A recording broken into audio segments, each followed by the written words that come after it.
శ్రీ రామకృష్ణ ప్రభ ఛానల్ను చూడండి, మాసపత్రికను చదవండి. నమస్తే.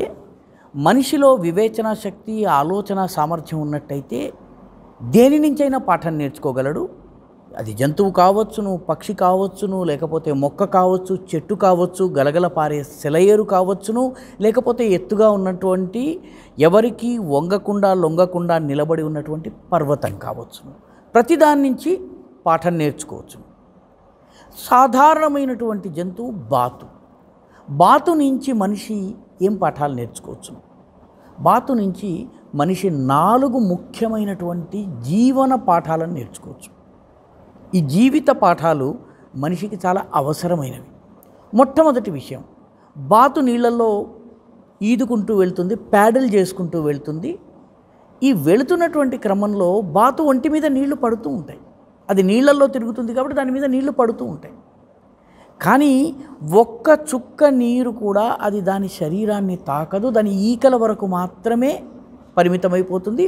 ఒక్కసారి పనంతా అయిపోయిన తర్వాత ఆ నీళ్ళ నుంచి బయటకు వచ్చిన తర్వాత ఒళ్ళు ఒకసారి రెక్కల్ని విరుల్చుకుందనుకోండి, మొత్తం నీళ్ళు కింద పడిపోతాయి. అంటే అది తాను చేస్తున్న పని తాలూకు ప్రెషర్ని కానీ, ఒత్తిడిని కానీ, దానికి సంబంధించినటువంటి స్ట్రెస్ని కానీ అది ఉంచుకోదు. బయటకు నీళ్ళ నుంచి బయటకు వచ్చిన మరుక్షణం ఒక్కసారి ఒళ్ళు విదిల్చుకుంటుంది, ఉన్న నీళ్ళని కిందకి వెళ్ళిపోతాయి. అంటే ఏ పనిని చేపట్టినా ఆ పని యొక్క ప్రెషర్ని, లేకపోతే ఆ పనికి సంబంధించిన స్ట్రెస్ని మన మీద ఉంచుకోకుండా ఒక కర్తవ్య భావనతో పని చేయాలి. మనకు ఏది అంటనివ్వకూడదు. ఇది బాతు నుంచి మనం నేర్చుకోవలసినటువంటి మొట్టమొదటి పాఠం. రెండవ పాఠం ఏంటి? బాతు నీళ్లలో ఈదుతున్నప్పుడు ఎప్పుడన్నా గమనించండి, పైన చూస్తే ఏమాత్రము కదలిక ఉండదు, అత్యంత ప్రశాంతంగా, గంభీరంగా, గుంభనంగా ఉంటుంది. కానీ లోపల దాని కాళ్ళు శరవేగంగా కొట్టుకుంటూ ఉంటాయి. దాన్ని చాలా ఈ రకంగా వ్యాపించి ఉన్నటువంటి ప్యాడిల్స్ అంటారు వాటిని ఇంగ్లీష్లో.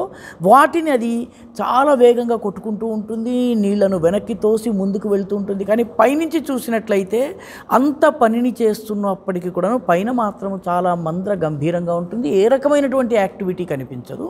తాను చేస్తున్న పని తాలూకు టెన్షన్ దానిలో కనిపించదు. మనలో చాలామంది చిన్నపాటి పని చేసినా 10 మందికి చెప్పుకుంటూ ఉంటాము, అబ్బా అలసిపోయాను, అయ్యో అలసిపోయానని చెప్పుకుంటూ ఉంటాము.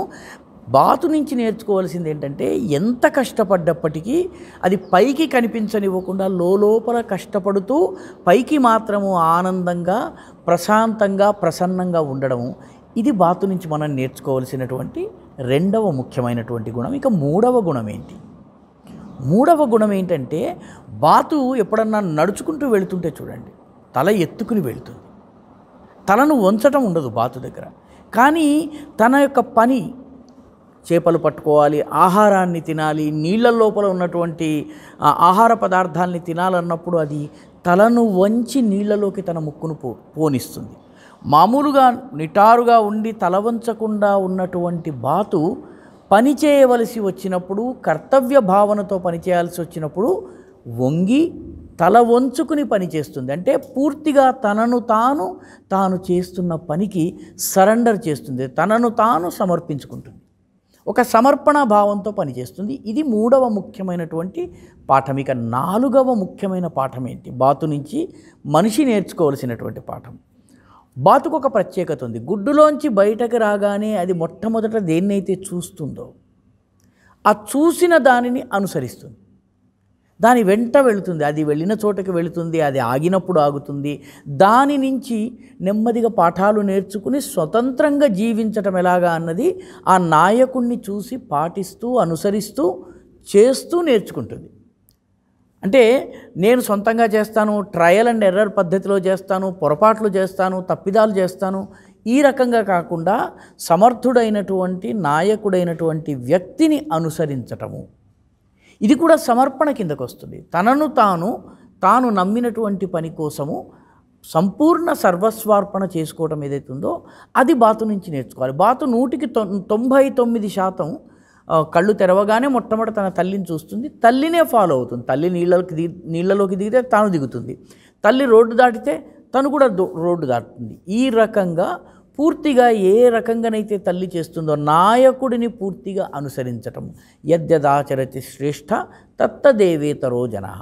పెద్దలు చేస్తున్నటువంటి మార్గాన్ని అనుసరించి అదే బాటలో అలాగే చేస్తూ ముందుకు వెళ్ళడం.